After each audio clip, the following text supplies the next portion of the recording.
కనిపిస్తాయి. సార్ మీకు తెలియకుండానే రాష్ట్రం అంతా కూడా ఎంతోమంది అభిమానులు ఉన్నారు సార్. మీ భాషకి, మీ వేషానికి, మీ చలోక్తులకి, మీ చమత్కారానికి అందరూ కూడా స్పందిస్తారని చెప్పి కూడా తెలియచేస్తూ, అటువంటి మహానుభావుడు, అటువంటి తెలుగు ప్రజలకి స్ఫూర్తిదాయకుడు ముత్తవరపు వెంకయ్య నాయుడు గారిని వారి అమూల్యమైన సందేశం ఇవ్వాల్సిందిగా కోరుతూ ఉన్న శ్రీ వెంకయ్య నాయుడు గారు.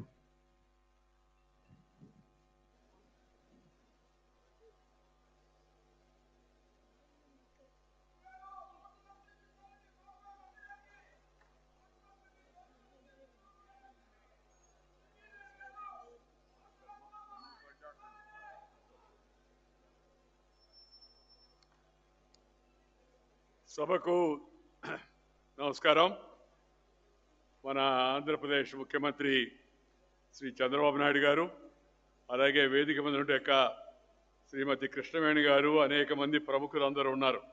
నేను వారి పేర్లన్నీ తీసుకొని మళ్ళా మీ సమయం తీసుకోను. చాలా సంక్షిప్తంగా మన ప్రియతమ నాయకుడు, తెలుగు ప్రజల ఆరాధ్య దైవంగా పేరుగాంచినట్టు శ్రీ నందమూరి తారక రామారావు గారి గురించి 4 మాటలు చెప్పి నేను ముగిస్తాను. ఎన్టీఆర్ గారి జీవిత విశేషాలతో ముఖ్యంగా తారక రాము అన్నగారి అంతరంగం పేరుతో తీసుకొచ్చిన ఈ పుస్తకాన్ని ఆవిష్కరించడం చాలా సంతోషంగా ఉంది. ఎన్టీఆర్ శతజయంతి ఉత్సవాల్లో భాగంగా NTR celebration committee, NTR literature and souvenir and website committee ఆ మహానీయుడి యొక్క సినీ రాజకీయ విశేషాలను పుస్తక రూపంలో తీసుకురావడం చాలా అభినందనీయం. ఎంత గొప్పవాళ్ళైనా చరిత్ర దాన్ని తనలో నిక్షిప్తం చేసుకొని చరిత్ర ద్వారా నవతరానికి యువతరానికి తెలియజేస్తూ ఉంటే ఆ పరంపర అలాగే కొనసాగుతూ ఉంటుంది. అందుకని దాన్ని అక్షరబద్ధం చేసి పుస్తక రూపంలో తీసుకురావడం అవుతుందో, అలాగే ఆయన పాత చిత్రాలు వాటి సచిత్రమైన వివరాలన్నీ మన ముందు ఉంచడం అవుతుందో చాలా గొప్ప పని అది. ఆ పని చేసినందుకు శ్రీ టి జనార్దన్ గారిని, వారి యొక్క అలాగే భగీరథ గారిని, వారి యొక్క బృందాన్ని అంతా కూడా మనందరి తరఫున హృదయపూర్వకంగా నేను అభినందిస్తూ ఉన్నాను. ఈ పుస్తకం చాలా ఆకర్షణగా ఆకట్టుకునేలా ఉంది. నేటి తరం తెలుసుకోవాల్సిన అనేక విషయాలు దాంట్లో ఉన్నాయి. అందరూ కూడా పుస్తకాన్ని తెప్పించుకొని చదవవలసిందిగా కోరుతూ ఉన్నాను. నేను ఇవాళ రామారావు గారి గురించి మిత్రులు అనేక విషయాలు చెప్పారు. చంద్రబాబు నాయుడు గారు కూడా సవిస్తరంగా చెప్పారు. ఎన్టీఆర్ కారణ జన్ములు, వజ్ర సంకల్పం కలిగిన వ్యక్తి. నాకు అన్నిటికన్నా రామారావు గారిలో బాగా నచ్చింది క్రమశిక్షణ, పట్టుదల, కష్టపడి పనిచేయడం. ఈ 3 ఉంటే జీవితంలో ఎవరైనా పైకి రాగలం. మనకు ఎన్టీఆర్కి నివాళి అర్పించడం అంటే క్రమశిక్షణ, పట్టుదల, కష్టపడి పనిచేయడం అలవాటు చేసుకుంటే జీవితంలో అది మనం ఆయన పట్ల మన అభిమానంకి సంకేతమే కాదు, ఆయన పట్ల మనకి చిత్తశుద్ధితో ఆయన్ని మనం గౌరవిస్తున్నాం, ఆరాధిస్తున్నాం దానికి అది ఉదాహరణగా మనం చేస్తున్నాను. రామారావు గారు విలక్షణమైన వ్యక్తిత్వం కలిగిన వాడు. ఆయన character, calibre, capacity and conduct ఇవన్నీ కూడా నిండుగా మెండుగా ఉన్నాయి. రామారావు గారి సినిమాలన్నింటిలో ఒక విశేషం ఏంటంటే, సినిమాలు చాలా రకరకాలుగా ప్రజలను సంతోషపెట్టవచ్చు, కానీ ప్రతి సినిమాలో ఆయన సినిమాలో ఉన్న డైలాగుల్లో, ఆయన సినిమాలో ఉన్న పాటల్లో ఒక సందేశం ఉంటుంది. దాన్ని బాగా లోతుగా అర్థం చేసుకునే వాళ్ళకి మాత్రమే ఆ విషయం అర్థమవుతుందని ఈ సందర్భంగా మీకు మనవి చేస్తున్నాను. ఆయన నటుడుగా, దర్శకుడిగా, నిర్మాతగా, అలాగే డిస్ట్రిబ్యూటర్గా ఆ ఎన్టీఆర్ స్థానం చరిత్రలో సువర్ణాక్షరాలతో లిఖించబడుతుందని చెప్పని నేను భావిస్తూ ఉన్నాను. ఆయన ఏకాగ్రత, ఏదైనా విషయం అనుకుంటే క్రమశిక్షణ, ఆ ఎన్టీఆర్ గారికి పెట్టిన పేరు. కఠినమైన యొక్క ఆహార నియమాలు పాటించడం, అవసరమైతే కఠినమైన నిర్ణయాలు తీసుకోవడం ఆయనకే చెందింది. ఆయన నాయకుడిగానే కాకుండా ప్రతి నాయకుడిగా కూడా తన విలక్షణమైన యొక్క వ్యక్తిత్వంతో నటనా వైదుష్యాన్ని చూపించి ప్రజల యొక్క మనసులో పేరుగాంచాడు. ఇందాక చెప్పారు కదా, రాముడిగా, రావణాసురుడిగా. రావణాసురుడి గురించి మనం నెగటివ్గా ఆలోచిస్తాం, కానీ ఆ రావణ బ్రహ్మలో ఉన్నటువంటి విశేషాలన్నీ కూడా ఆయన బయట తీసి మనకు చూపించాడు. అలాగే శ్రీకృష్ణుడిగా, సుయోధనుడిగా. ఆయనకి రామారావు గారికి దుర్యోధనడం ఇష్టం ఉండదు, సుయోధనుడు అని. ఆయనలో ఉండే యొక్క మంచి గుణాలు, గొప్పతనం అవుతున్నాయో వాటిని కూడా బయటికి తీసుకొచ్చాడు. ఆ తర్వాత సరే ఆ జీవితంలో చేసిన చెడు పనులు అవుతున్నాయి సినిమాల్లో వాటిని చూపించారు కూడా. కానీ ఆ ఉండేటి యొక్క సుగుణాలను వెలుగు తీసుకొచ్చి సినిమా రూపంలో ప్రజల ముందు పెట్టినట్టు వ్యక్తి శ్రీ ఎన్టీ రామారావు గారని చెప్పిన సందర్భంగా మనం చేస్తున్నాను. ఆయన స్ఫురద్రూపి, అందగాడు, ఆకర్షణీయమైనట్టు అందరు ఆద్యంతం చూస్తూ ఉంటే ఇంకా చూడాలనిపించేట ముఖం ఆయన్ని. చాలా తక్కువ మందికి ఉంటుంది ఆ విధంగా. వేషం వేసుకుంటేనే కాదు, వేషం వేయకపోయినా, రంగు పూయకపోయినా రామారావు రామారావే అందరికీ ఆకర్షణీయంగా ఉండేట వ్యక్తి. ఆయన నటనా కౌశల్యం ఏమవుతుందో అది మామూలుగా ఆయన సినిమాల్లో నటించే వాళ్ళని అభిమానులు పొగుడుతుంటారు, సహజంగా పొగుడుతారు, మామూలుగా వాళ్ళకి టైటిల్స్ కూడా ఇస్తుంటారు. కానీ రామారావు గారి విషయంలో ఆయనకి విశ్వవిఖ్యాత నట సార్వభౌమ అని చెప్పి అయితే ఆయన పిలుచుకుంటారు అభిమానులు. అది వాస్తవం, విశ్వవిఖ్యాతం. ప్రపంచవ్యాప్తంగా తెలుగువారి గొప్పతనాన్ని తెలిపి తెలుగువారి యొక్క నటనా కౌశలాన్ని బయటకు చూపించినటువంటి వ్యక్తి శ్రీ ఎన్టీ రామారావు గారు. ఆయన స్వర విన్యాసం, ఆయన చేసే స్వర విన్యాసం కావచ్చు, లేదా హావభావాలతో ఆయన చేసేట నట విన్యాసం కావచ్చు, ఇవి రెండు కూడా అద్భుతమైనవి. స్వర విన్యాసము, నట విన్యాసము, ఇవి రెండు కూడా చాలా అద్భుతమైనవి రామారావు గారి యొక్క జీవితంలో. అది ఆయనకి మాత్రమే అనితర సాధ్యం అని చెప్పని ప్రజలు అందరూ కూడా భావిస్తూ ఉంటారు. ఒక బృహన్నర పాత్ర వేయడానికి ఎవరు ఇష్టపడరు, కానీ బృహన్నరగా, అలాగే అర్జునుడిగా, అలాగే దుర్యోధనుడిగా, రావణ బ్రహ్మగా, శ్రీకృష్ణుడిగా ఇలా వేషాలు వేసి ఆ పాత్రలో ఆయన నిలిచిపోయాడు. నాకు ఆ మధ్య ఆచార్య రంగా గారు, స్వాతంత్ర సమరయోధుడు, కీర్తిశేషుడు, పెద్ద ఆయన నేను అప్పుడప్పుడు వెళ్ళి ఆయన దగ్గర కూర్చుంటూ ఉండేవాడిని. ఆయన జీవిత విశేషాలు చెప్తూ ఒకరోజు మాట్లాడుతూ, ఈ రామారావు ఆయన చాలా పెద్దవాడు వయసులో, మామూలుగా జనంలోకి ఎంత వెళ్ళిపోయాడంటే, ఎలక్షన్ వచ్చింది మొన్న, మా దగ్గర పనిచేసే సేవకుడికి నేను ఎలక్షన్ వస్తుంది తప్పనిసరిగా పోయి ఓటు వేయాలని చెప్పాను. అలాగే అన్నాడు. పోయేటప్పుడు చెప్పాను, నువ్వు వెళ్ళి, ఆయన కాంగ్రెస్లో ఉన్నప్పుడు, నువ్వు వెళ్ళి చేతి గుర్తు మీద ఓటు వేయరా అని చెప్పాను. సరే స్వామి అని వెళ్ళాడు, ఓటు వేసి వచ్చాడు. వచ్చిన తర్వాత ఏందో కొద్దిగా అట్ట నక్కి నడుస్తున్నాడు. ఏమయ్యా ఓటు వేసావంటే వేసాను సార్ అన్నాడు. మరి ఎక్కడ ఓటు వేసావు? అక్కడే కదంటే అక్కడే వేద్దాం అనుకొని పోయానయ్యా. ఆడకి పోయి చూస్తూ ఉంటే ఆ సైకిల్ కనపడి, ఆ సైకిల్ చక్రంలో శ్రీకృష్ణ పరమాత్ముడు కనపడ్డాడు. రే దీని మీద ఏమన్నాడు, దాని మీద వేశానయ్యా అన్న.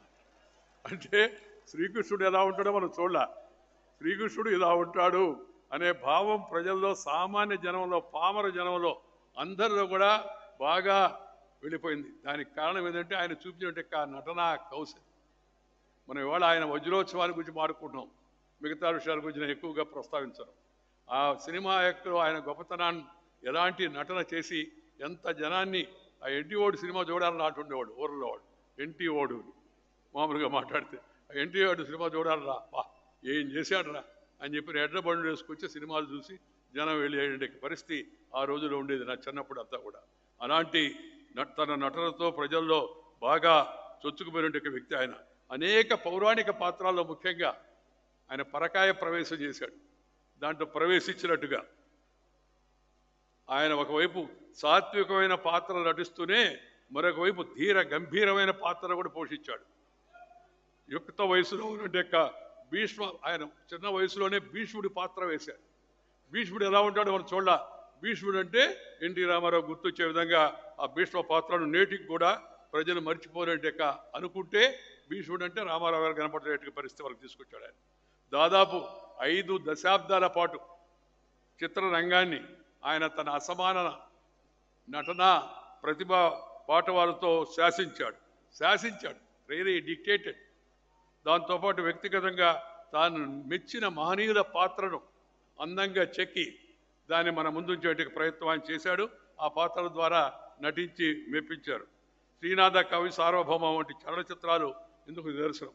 శ్రీనాథుడి పేరుతో సినిమా చేయడం అంత సులభం కాదు, కానీ ఆ శ్రీనాథ సార్వభౌముడు ఆయనకి ఏ అయితే పాత్రలు నచ్చాయో, చరిత్రలో, పురాణాల్లో, ఇతిహాసాల్లో ఏ పాత్రలు నటించాయో ఆ పాత్రలన్నింటిలో కూడా ఆయన నటించి ఆయన మనల్ని అందరూ కూడా మెప్పించేట ప్రయత్నం కూడా చేశాడు.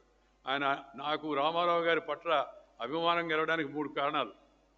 1 ఆయన క్రమశిక్షణ, 2 పట్టుదల, 3 చిత్తశుద్ధి, ఈ మూడిటితో పాటు అన్నిటికన్నా తెలుగు భాషపై ఆయనకు ఉండే అభిమానము, ఆ తెలుగు భాషకు ఆయన ఇచ్చినట్టు గౌరవము, తెలుగు భాషను ప్రపంచవ్యాప్తంగా ఎక్కడికి వెళ్ళినా తెలుగు భాషలోనే మాట్లాడి అందరినీ మెప్పించి మన యొక్క భాషా మాధుర్యాన్ని ప్రపంచానికి తెలియజెప్పడంలో ఆయన చేసిన కృషి కూడా అది నాకు ఒక రకమైన అభిమానాన్ని సంపాదించింది. ఆ తర్వాత ఆయన పార్టీ పెట్టుకున్నాడు, దానికి తెలుగుదేశం పేరు కూడా తెలుగుదేశం పార్టీ అని పెట్టారు. అది వినేటప్పుడు అందరికీ ఆశ్చర్యంగా ఉంది, తెలుగుదేశం ఏందయ్యా అని. నన్ను ఎవరు అడిగారు మీరు తెలుగుదేశంలో చేరతారంటే, లేదు నేను భారతదేశంలో ఉంటానయ్యా అని చెప్పి నేను నవ్వుతూ మామూలుగా అది భారతదేశం, ఇది తెలుగుదేశం అని. కానీ ఆ తెలుగుదేశాన్ని పెట్టి కొన్ని నెలల్లోనే ప్రజల్లోకి వెళ్ళి కాంగ్రెస్ వ్యతిరేక వాతావరణం, అప్పుడు అంతకుముందు నేను జైపాల్ రెడ్డి గారు మేము అసెంబ్లీలో ఉన్నాం. కాంగ్రెస్ యొక్క ప్రభుత్వం అవినీతిని, అసమర్థతను, అక్రమాలను వాటన్నిటిని బయట పెడుతూ ఉండేవాళ్ళం, ముందుగా ఉండేవాళ్ళం. పత్రికలు కొంత ప్రచారం కూడా ఇచ్చేవి. ప్రత్యామ్నాయంగా ఎదిగామంటే ప్రత్యామ్నాయంగా మేము సరిపోతామని జనం అనుకోవాలి. మంచివాళ్ళు వీళ్ళ పార్టీలు మంచివి, కానీ వీళ్ళు గెలవలేరు అని. ఆ సందర్భంలో తక్కువ సమయంలో 9 నెలల్లో పార్టీ పెట్టి ప్రజలందరిని ఆకర్షించి కాంగ్రెస్ పార్టీని మొట్టమొదటిగా రాష్ట్రంలో ఓడించినట్టు ఘనత శ్రీ ఎన్టీ రామారావుకి దక్కింది. అలాగే దేశ రాజకీయాల్లో కూడా ఆయన ఈ కాంగ్రెస్ ఇతర పార్టీలన్నింటినీ ఒక చోట చేర్చి, అన్ని పార్టీలు కాంగ్రెస్ వ్యతిరేకిస్తూ ఉండేవి, కానీ కాంగ్రెస్ ఎన్నికల్లో గెలిచేది. ఎందుకంటే వీళ్ళు ఎవరికి వాళ్ళు పోటీ చేసేవాళ్ళు. అన్ని పార్టీలను దగ్గర చేర్చి ఆయన నేషనల్ ఫ్రంట్ అని ఏర్పాటు చేసి కాంగ్రెస్ యొక్క ఢిల్లీ పెత్తనాన్ని కూడా సవాలు చేసి అక్కడ ఆయన తన శక్తి సామర్థ్యాలతో, తన యొక్క ఓర్పుతో, నేర్పుతో, దక్షతతో మరి నేషనల్ ఫ్రంట్ని దేశంలో అధికారంలోకి తీసుకొచ్చేందుకు ఆయన ప్రయత్నం చేశాడు. ప్రజల్లో చైతన్యం తేవడమే కాదు, యువకులు, రైతులు, గ్రామీణ ప్రజలు, మహిళలు, వెనుకబడిన వర్గాలు అలాంటి వాళ్ళని గుర్తించి వాళ్ళందరికీ కూడా ప్రోత్సాహం ఇచ్చాడు, రాజకీయాల్లోకి తీసుకొచ్చాడు. రామారావు గారి వలన ఒక తరం రాజకీయాల్లో కొత్తగా వచ్చింది. అంతకుముందు ఉన్న తరం కాకుండా కొత్త తరం వచ్చింది, కొత్త రక్తం కూడా వచ్చింది. అందుకే అనేక అభివృద్ధి సంక్షేమ కార్యక్రమాన్ని చేపడితే అవన్నీ కూడా విజయవంతం అయ్యేందుకు వాళ్ళందరూ కూడా సహకరించారు. రామారావు గారు ఇంకో ప్రత్యేకత ఏంటంటే ఇందాక చెప్పారు కదా, ఆడపడుచుల పైన అభిమానం. జనాభాలో సగం ఉన్నారు, వారికి కూడా రాజకీయ అధికారం ఉండాలి, దానికి ముందు ఆస్తిలో అధికారం ఇవ్వాలని చెప్పని ఆస్తి హక్కు కల్పించినట్టు కాస్త ఎన్టీ రామారావు గారు చరిత్ర మర్చిపోదు ఆ విషయంలో మాత్రం. అదేవిధంగా రామారావు గారు బలహీన వర్గాలు, వెనుకబడిన వర్గాలను దగ్గర తీసి వాళ్ళకి జిల్లా పరిషత్తులో రిజర్వేషన్ కల్పించాడు. అంతకుముందు లేదు, రాజకీయ రిజర్వేషన్ లేదు, రాజకీయ రిజర్వేషన్ కల్పించాడు. మహిళలకు, వెనుకబడిన వర్గాలకు ఆయన ఇచ్చినట్టు ప్రోత్సాహం అవుతుందో అది చరిత్రలో ఎప్పుడు కూడా నిలబడిపోతుంది. అన్నిటికన్నా ముఖ్యమైనది, రామారావు గారు అవినీతి పరుల గుండెల్లో సింహ స్వప్నమై నిలబడ్డాడు. చండ శాసనుడు ఈయన. రామారావు అంటే చండ శాసనుడు, అవినీతిని సహించడు అని ఆయన పేరు చెప్తేనే భయపడేవాళ్ళు. అంతకుముందు అవినీతి పరులు ఉన్నవాడు కూడా సర్దుబాటు చేసుకొని మరి రామారావు గారి ముందు ఇవన్నీ లాభం లేదని అంటే తమ అలవాట్లు కూడా మార్చుకునే పరిస్థితిని శ్రీ ఎన్టీ రామారావు గారు తీసుకొచ్చి అవినీతికి అవకాశం లేకుండా చేశారు. అందుకని ఆయన్ని మామూలుగా అందరూ అంటుంటారు, ఈయన అవినీతి పరుల యొక్క గుండెల్లో సింహ స్వప్నమై నిలబడ్డాడు అని చెప్పి. ఇలాంటి అసాధారణమైన వ్యక్తిత్వం, కర్తృత్వం, మిత్రత్వం, నేతృత్వం ఇవన్నీ కలిసినట్టు వ్యక్తి అవుతుందో ఆయన తక్కువ వయసులోనే ఒక రకంగా చెప్పాలంటే అర్ధాంతంగా తనువు సాధించి వెళ్ళిపోవడం అవుతుందో తెలుగు ప్రజలకు చాలా తీరని లోటు అని చెప్పి నేను భావిస్తున్నాను. రామారావు గారి పేరు చిరస్థాయిగా ఉండాలా, ఆయన చేసిన మంచి కార్యక్రమాలు జనానికి తెలిసి రావాలా అని అంటే ఆయన జీవితాన్ని, చరిత్రను ఒక పాఠ్యాంశంగా చేసి పెట్టడంలో తప్పు లేదు. దాన్ని ఎవరు కూడా రాజకీయంగా కూడా తప్పు పట్టేందుకు అవకాశం కూడా లేదు. రామారావు గారు రాజకీయాలకు అతీతంగా తెలుగు ప్రజల యొక్క గుండెల్లో నిలిచిపోయే వ్యక్తి. అలాంటి వ్యక్తి యొక్క జీవిత విశేషాలు, ఆయన పట్టుదల, ఆయన క్రమశిక్షణ, ఆయన అవినీతి పరుల పార్టీ సింహస్వప్నమై నిలబడడం, ఆయన తీసుకొచ్చిన పరిపాలనా సంస్కరణలు, ఆ దక్షత, వీటన్నిటిని కూడా నేటి తరం తెలుసుకోవాల్సిన అవసరం ఎంతో ఉంది. దాన్ని పాఠ్య పుస్తకాల్లో చేర్చాలని చెప్పని నేను కోరుకుంటున్నాను. అది చేస్తారని నమ్మకం కూడా నాకుంది. చాలా సంతోషం ఈరోజు ఈ కార్యక్రమాన్ని ఏర్పాటు చేస్తే ఈ కార్యక్రమానికి మీరు అందరూ కూడా పెద్ద సంఖ్యలో ఇక్కడ వేసించారు. నన్ను కూడా వచ్చి జనార్దన్ గారు పిలిస్తే నేను తప్పనిసరిగా రామారావు గారి పేరు జరిగే కార్యక్రమానికి తప్పనిసరిగా వస్తాను. ఆ కార్యక్రమంలో పాల్గొవాలని నాకు కూడా ఆసక్తి ఉందని చెప్పాను. నేను ఇప్పుడు రాజకీయాల్లో లేను, ఏ పార్టీలో కూడా లేను. రాజకీయాల గురించి, వ్యక్తుల గురించి, వ్యవస్థల గురించి మాట్లాడతాను కానీ రాజకీయ పార్టీల గురించి మాట్లాడను. అందుకని రాజకీయ విషయాలు నేను స్పృశించను. రాష్ట్రంలో, దేశంలో, గ్రామీణ ప్రాంతంలో పుట్టి ఒక అత్యున్నత రాజ్యాంగ పదవికి దాకా చేరుకొని, రెండవ అత్యున్నత రాజ్యాంగ పదవి దాకా చేరుకున్న తర్వాత కొన్ని విలువలు, కొన్ని సాంప్రదాయాలు, కొన్ని పద్ధతులు పాటించాలి. ఆ పద్ధతులు, పరిమితులకు లోబడి నేను ఎక్కువ విషయాలపైన అంత లోతుగా మాట్లాడని చెప్పి ఈ సందర్భంగా మనవి చేస్తూ, శ్రీ నారా చంద్రబాబు నాయుడు గారు రాష్ట్ర ముఖ్యమంత్రిగా వచ్చిన ఈ అవకాశాన్ని సద్వినియోగపరుచుకొని రామారావు గారి స్వప్నమైన యొక్క పేదరిక నిర్మూలన, ఆర్థిక అసమానతల తగ్గింపు, ప్రాంతీయ అసమానతల తగ్గింపు, ఆ దిశలో ముందుకు వెళ్ళాలని, ఈ యొక్క పేదరిక నిర్మూలన, అసమానతల తగ్గింపు ఇవన్నీ కూడా ఒక రోజు 2 రోజులు అయ్యేవి కాదు. దానికి ఒక దీర్ఘ ప్రణాళికతో వారు నిన్న విజన్ 47 అని పెట్టారు. ఈ విజన్ను దృష్టిలో పెట్టుకొని క్రమం తప్పకుండా వాటిని అమలు చేసేందుకు గట్టిగా ప్రయత్నం చేయాలని, ఆ ప్రయత్నం విజయవంతం కావాలని చెప్పని ఈ సందర్భంగా నేను ఆశిస్తూ వారికి శుభాకాంక్షలు తెలియజేస్తూ మీ దగ్గర సెలవు తీసుకుంటా. నమస్కారం. జై హింద్. ధన్యవాదాలు సార్. స్ఫూర్తిదాయకమైన సందేశం ఇచ్చిన మీకు